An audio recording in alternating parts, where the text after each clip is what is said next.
Hello everyone, and welcome to the Pisces Guide to Pop Culture. I'm of course your host TJ. Today we're zooming the Two Towers, where Aragorn, Gimli, and Legolas make their way across Rohan and of course come face to face with the Riders of Rohan, including and especially Éomer. Now, I personally love the first half of the Two Towers more than the second half. Got to be honest there, and I like it in particular because we get this cultural immersion in the world of Rohan, and that's, I think, one of the more the best things about Lord of the Rings, at least from my point of view, is the extent to which you really get the feeling that this is a culture that is built from the ground up. Now, of course, we all know that the Rohirrim are basically if the Anglo-Saxons had horses, or were a much more horse-driven culture than they were, and that's very evident just from everything that we hear about them, that we see them when we encounter them. And I love that, we've seen men already in this, but we've never seen men quite like the Rohirrim. Proud, stern a little bit, unyielding in their own sort of moral and honor code that they manifest even here in this encounter between Éomer and our three hunters.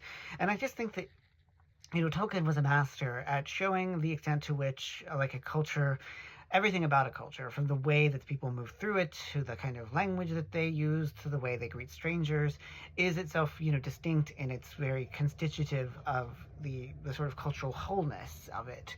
And I think that is, as other people have pointed out, is why Tolkien is kind of like the master of world building, that when you encounter them, they're both like and unlike what, the people that we would know.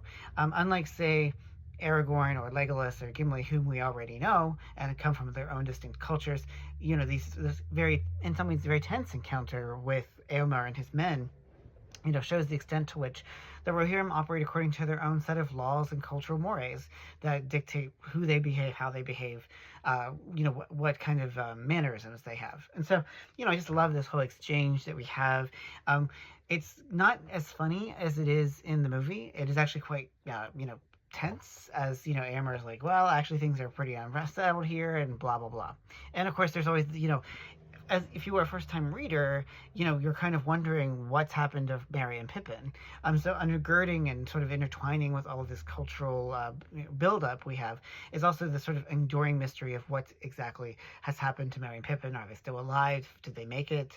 Or not? And so, it's really a great chapter. It's kind of a long one, but I really enjoyed rereading it. Everyone likes to dump on Two Towers, but for me, the first half particularly is really good adventure storytelling that I think fits very neatly into the sort of epic tradition as it's unfolding. So anyway, thanks so much, as always, for joining me here at Pisces Guide to Pop Culture.